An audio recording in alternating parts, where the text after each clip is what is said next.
Cash flow is what? Depreciation. Operating, financing, and Investing. investing. Yes. Okay, so what are you not going to include in the cash flow statement?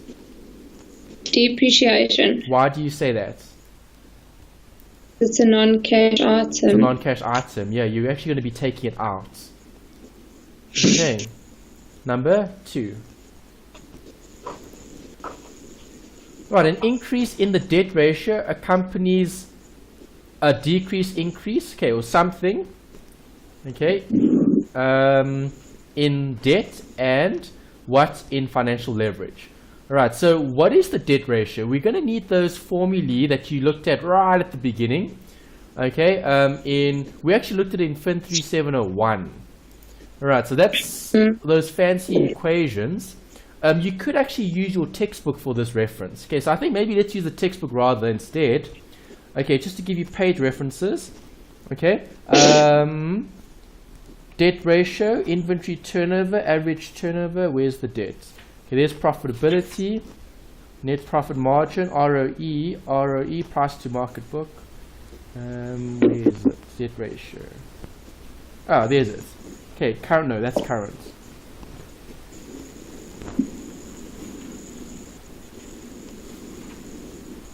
Debt should be liabilities over assets. Let's just check that. Where is it? Here's it. Yeah, that's right. Okay, liabilities of assets, page 69. Okay, so let me just write that down.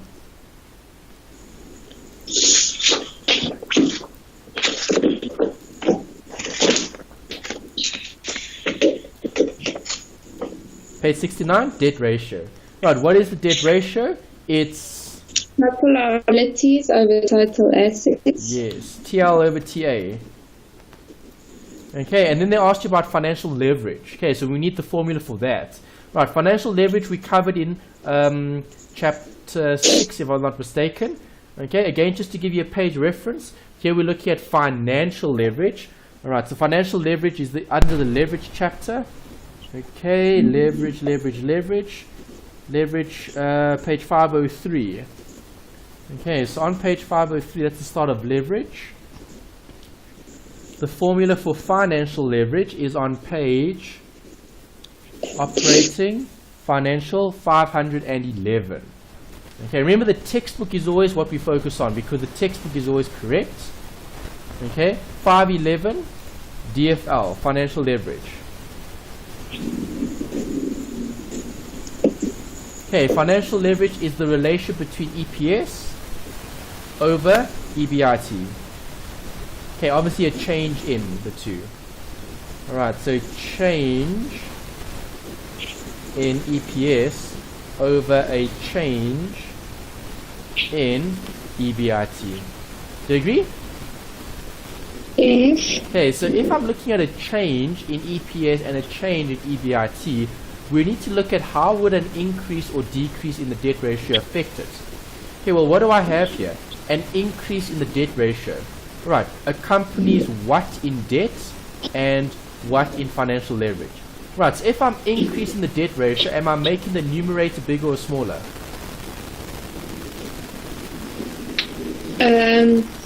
Bigger. Correct. So what's happening to your liabilities? It's increasing. Exactly. So if you're increasing your liabilities, there'll be an increase in debt. Okay, so Yeah. I think let me shrink this. Then you can still see the answers as well. That might be easier. Okay, and then let's do that here. Come on.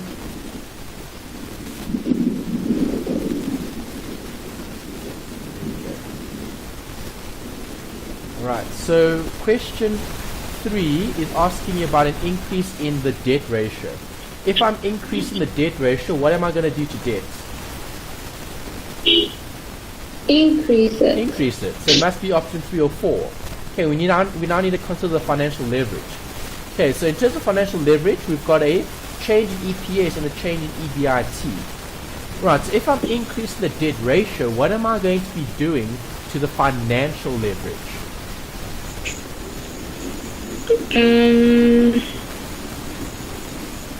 Increase. Would EPS be affected? No. EPS would be affected, okay, because interest is tax deductible, right? Yes. Okay, so if I've got more debt, will I have more interest? Yes. Yes, I'll have more interest.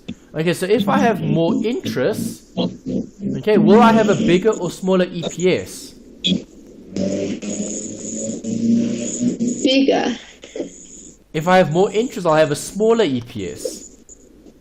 Because you're paying more interest. There'll be more of an outflow than an inflow. Yeah. Do you agree? Okay, so what would the change in EPS be? Positive or negative?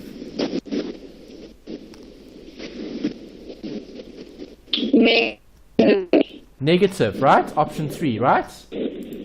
Option 3. Yes, increase the debt and decrease the leverage. The financial leverage. Okay, because if you look at the formula as well, let's look at the formula. The formula is on page 512. Okay, it's in your notes as well that you've got. Right, in this formula, if I've got more interest, what happens to interest in the denominator? Does the denominator get bigger or smaller?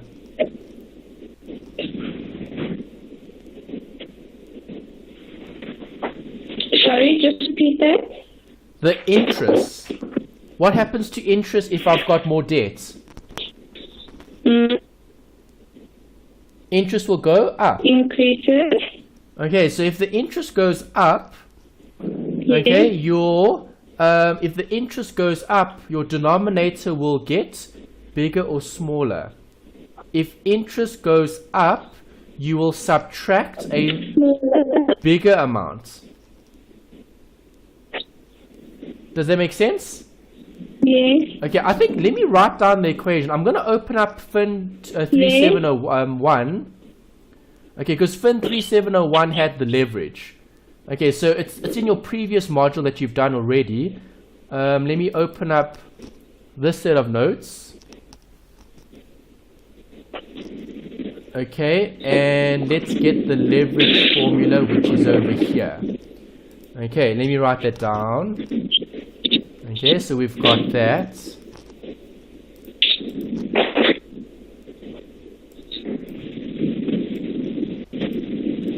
Okay, so if I look at that equation, what's happening to the interest? Well, increase in the debt ratio. An increase in the debt ratio would mean more debt. Okay, what will happen to financial leverage? Well, if I'm looking at interest, okay, let's carefully analyze this. Okay, so interest. If I've got more interest, this will go up. Do you agree? Tammy, are you still there? Okay, so if the interest goes up, what's going to happen to the denominator? It's going to get smaller. Because you're subtracting a bigger amount. Does that make sense? Yes. Okay, so if the interest gets more, if the interest gets bigger, this will be a bigger number. So a number minus a bigger number means it's smaller. Okay, so if it's a smaller denominator means bigger answer. So it would actually be an increase, not a decrease. Okay, it would actually be an increase, not a decrease. Because it'll offset the increase. It'll be a decrease. Sorry, I said other way around. It would offset the decrease because it would be a increase. Because if you're looking at the change in EBIT to the change in EPS, okay, we're looking at the change in. Right, so before the EPS would have gone up or down, well, the EPS would have gone, more interest means down. Okay, the interest would have gone down. Right, but if I'm looking at the change, okay, the change in EPS would mean I'm looking at what happened to it now compared to what it will be. Okay, so if I'm looking at increasing the debt ratio, if I have debt and I've got more of debt, I'm going to end up paying more interest. Okay, and the leverage will be affected. How will the leverage be affected? Well, if I'm looking at EBIT over EBIT minus interest, Okay, if I'm subtracting interest, if I have more interest, I'll be subtracting a bigger amount. If I subtract a bigger amount, the answer gets smaller. So the denominator would be smaller. Smaller denominator means bigger answer. Okay, so it must be increase. So increase and increase. Okay, just to check that. Is that okay? Still there? Yeah, but it's a bit confusing.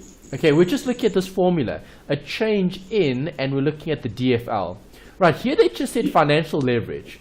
Okay, so I do suspect they're discussing this in terms of the degree of financial leverage.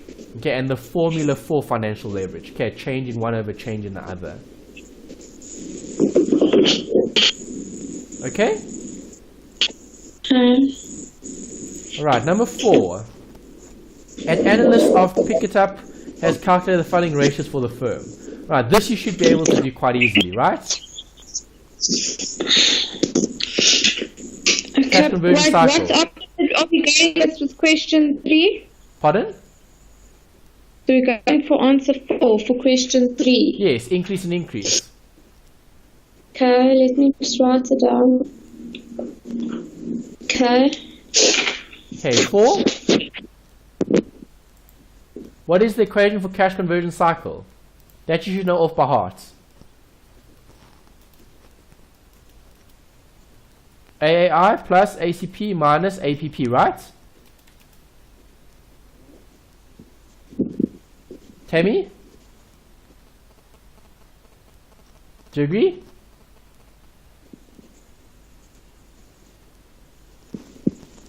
So either 48 plus 57.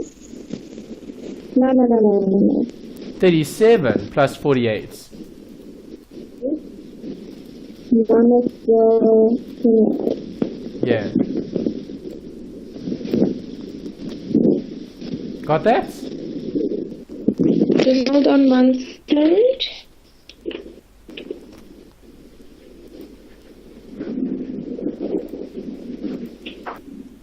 Okay, great. Okay, so happy with 4, cash conversion cycle. Yeah. Right, number 5 is theory. Thoughts. What's the focus here?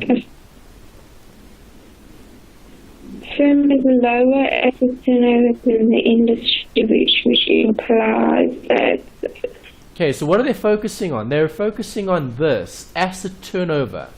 Okay, so lower asset turnover.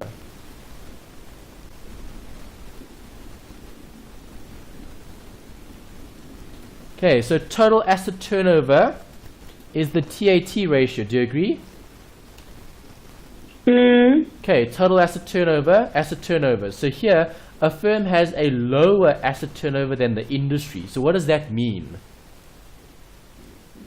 Using its assets less efficiently. Correct. Okay, so the assets aren't being turned over, okay, as often as the industry. Okay, meaning, as you said, not as efficient, okay, or productive. Right, which implies what? The firm has lower spending on new fixed assets. The firm is likely to avoid insolvency in the short run. The firm is utilizing assets less efficiently than other firms in the industry. The firm has a lower price to earnings ratio than other firms in the industry. What do you think? 3. Okay, yes. Why? Utilizing its assets less efficiently. Okay, because it relates to your sales. Okay, and the assets that are generating sales. Okay, so assets should be generating income. If they're not generating income, that's not good. Do you agree? Yes. Okay. Alright, so that's asset turnover. Net working capital.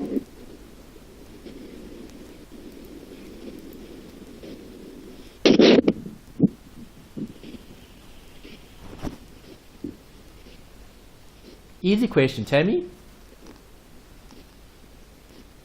Cam, you should know.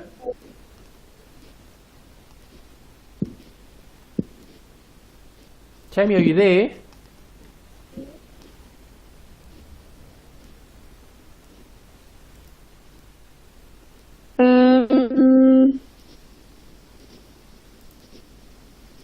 Come, easy one. Difference between current assets and current liabilities. Do you agree? No. Easy question. Okay, I didn't know that one. Oh, you didn't know? Okay, well, now we've revised it. Okay, let me just write this down.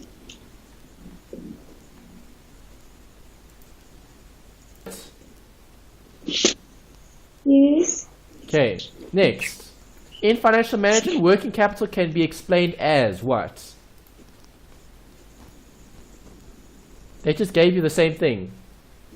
Net working capital, working capital. That's number 4. Yes, again. Okay, 2 questions that were exactly the same. That's odd. Okay, but don't complain, right? Those are easy questions. So if they give you questions like that, you should be very grateful for the examiner to test that. Happy with 7? Yes. Okay, what is the lowest rate of interest charged on business loans to the best business borrowers by lending banks?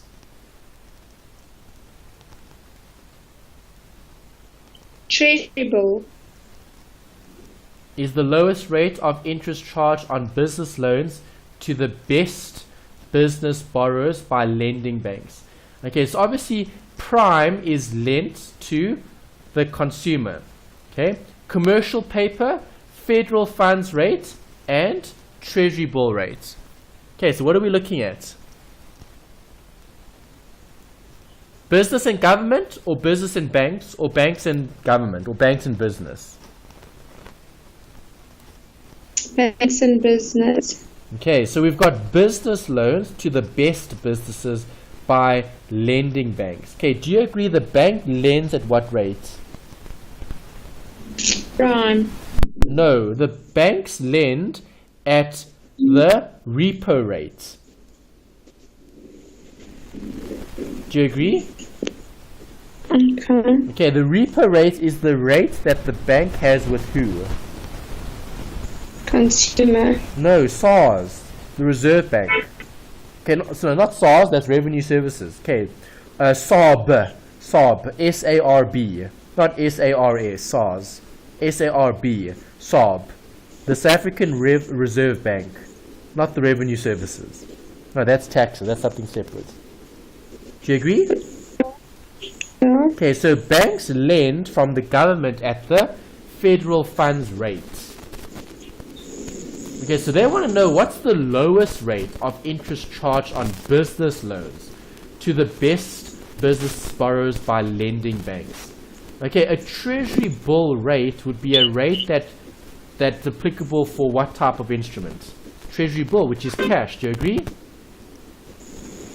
Okay, so when looking at these interest rates, you'll see on page 632, they talk about commercial paper. Alright, commercial paper is the money market security with a fixed maturity date, usually 3 or 9 months, issued by firms with a high credit standing. It is sold by banks and companies to meet short-term obligations.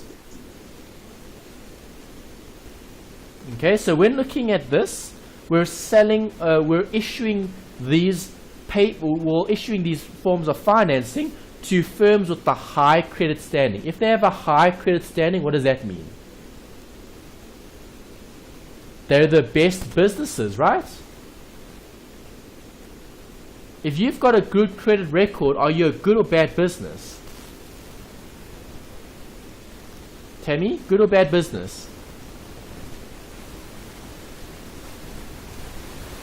Tammy? Hello?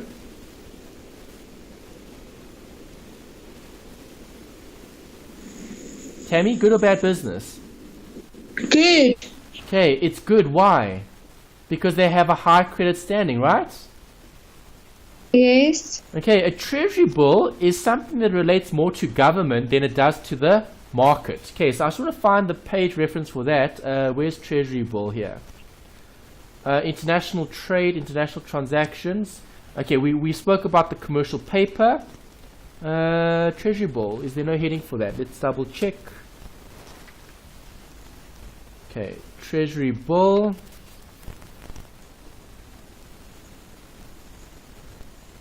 Alright, treasury bill 325. 325. On page 325. Okay. They mentioned treasury bill. Okay, this is cap M. Okay, let's go and find another reference for treasury bill. It was 325 or 600 and what? Treasury bill, T-bill, treasury bill, 625, oh, 608. If we go to 608,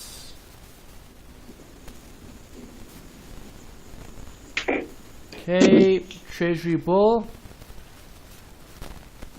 These are zero balances. This is short-term financial instruments.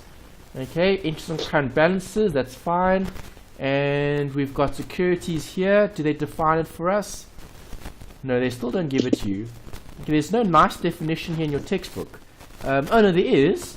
Alright, but it's just the features. Yeah, they just give features and yields on popular short-term investments.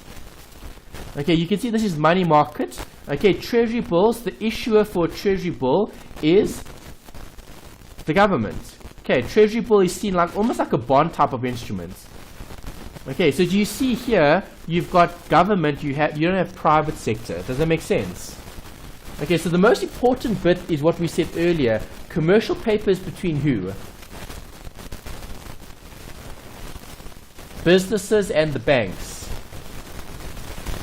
Okay, commercial paper would be the best answer because banks have the best credit ratings. Does that make sense? Okay. Okay, I gave you a page reference earlier. Let me find that page again. 632. No. Yeah. Was it 632? Yes. Okay, that was the right page reference. Okay, commercial paper.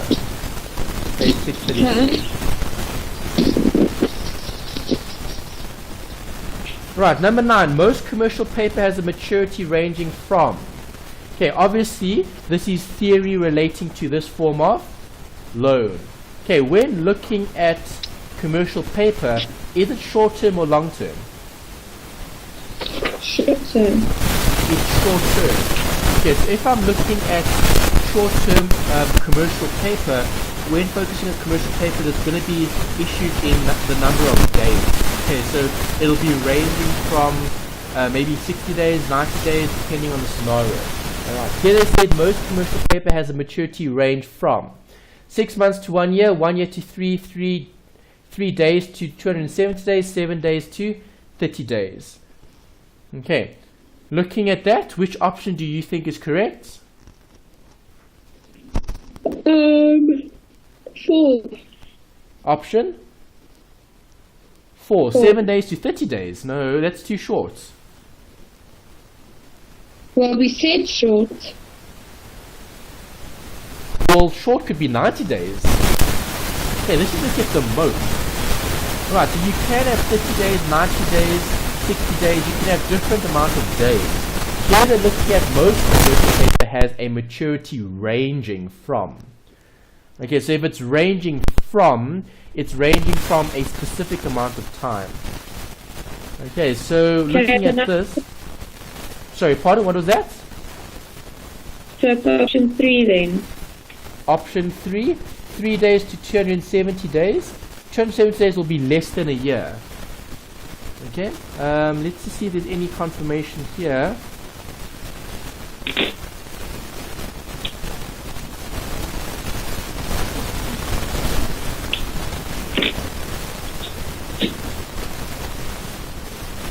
Okay, they just mentioned here that it's 3 to 9 months. So 3 to 9 months would be what option? There isn't an option. There isn't an option. See, that's a problem. Okay, then have a look at page 632, Tammy. For question 9 as well. Do you see that statement there in your book? Page 632. Commercial paper is a money market security with a fixed maturity date, usually 3 to 9 months. So now what am I choosing here? Well, if you look from 6 Option months 1. to... No, usually 3 to 9. 12. 3 to 9 months. Hey? What did you say?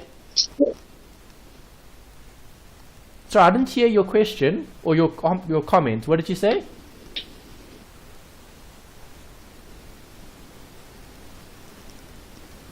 Tammy, what did you say? There isn't an option. There isn't an option. I agree with you. Alright, so we're choosing between 3 to 9 months. That's what we're trying to get. 3 to 9 months. Okay, there isn't an option for that. They said 6 months to a year, 1 year to 3, 3 days to 120 days, 7 days to 30 days. Okay, none of those options are right. Okay, if I was forced to choose an answer, I would be going with number 1, 6 months to 1 year. Okay, so within a year. Okay, not greater than a year, definitely not. Okay, and then not less than 30 days. That's also too short. Okay, so 2 and 3. 2 is too long. 3 is too long. 270 days. That's like 9. Oh, hold on. That is 9 months. Okay, but 3 days shouldn't be there. It should be 3 months. Okay, so maybe that's a typo or errata. I don't know. Okay, if this said 30 days. Okay, 30 days or 90 days rather. 90 days to 270 days. Okay, then that could be a possible answer. Okay, because 3 months would be 90 days. 9 months would be 120 days, right? Okay, so that could be an option, but it's not. It says 3 days, so I wouldn't go with that. That's too short. 1 year, that's too long. Okay, if I was forced to choose an option, I would go with option 1. The correct answer is 3 to 9 months. Make sense? Okay, number 10. Thoughts? What are we going to do here? Okay, all the ratio calculations, interest calculations.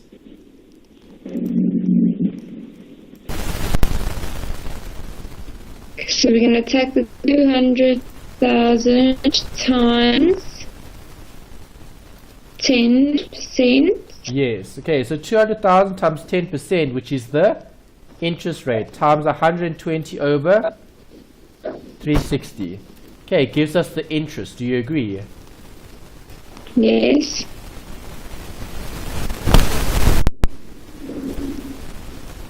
Okay. How much interest will the firm pay? That's the interest. Easy, right? Alright, 10. Jack negotiated 200,000 revolving credit that authorized and guaranteed the firm access to 500,000. The revolving credit had a stated interest rate of 10%, 15% compensating balance, and a 1% commitment fee on the unused portion of the agreement. Based on information, the effective annual interest rate on the loan was. Okay, we're looking at what here? The effective annual interest rate. Do you agree? Okay, so if I've got a compensating balance, what am I going to have to do? What is a compensating balance? What does that mean? I don't know. It means you have to set aside that amount of money for the actual loan facility. Okay. Alright, so if I'm looking at the interest that I'm paying here, right, how much interest did I pay? 10%. Correct. Of what? Of the? 500. Okay, is it the 500 or the 200?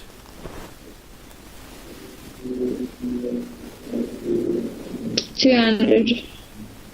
Why the 200? That's a credit agreement. That's the loan that you actually entered into. Okay, but you have you have 500 that you can access. Do you agree?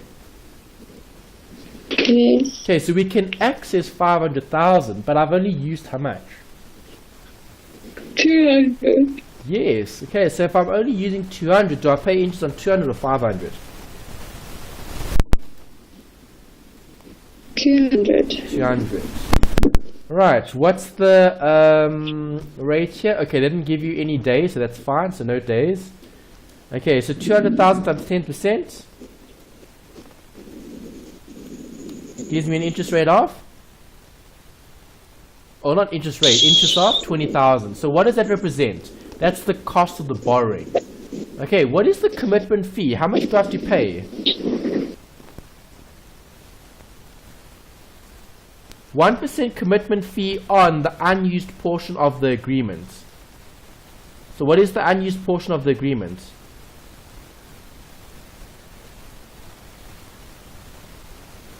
Come on, think about it. Unused portion of the agreement is? Tammy?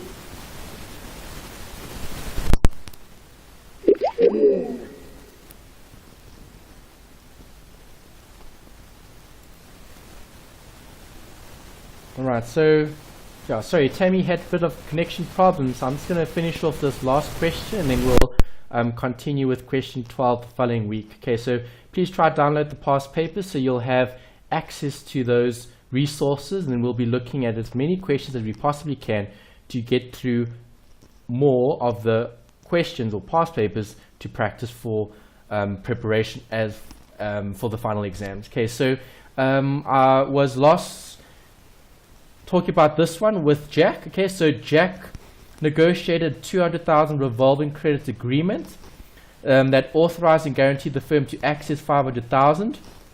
The RCA had a stated interest rate of 10%, 50% compensating balance, 1% commitment fee on the unused portion.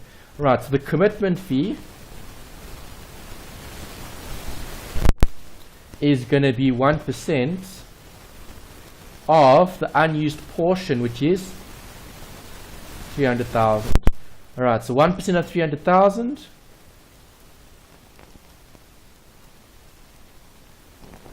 gives me 3,000. Okay, so that's the commitment fee that's payable on that particular loan. Right, so looking at the effective annual interest rate, so effective annual interest rates, okay, for this revolving credit agreement, right, is going to be, well, how much interest did you end up paying? Well, 20,000, okay, plus the commitment fee of 3,000, okay, divided that by the loaned amount, which is 200,000. Right, gives me a rate of 11.5%. Okay, so I'll be going with option 1 there for that one.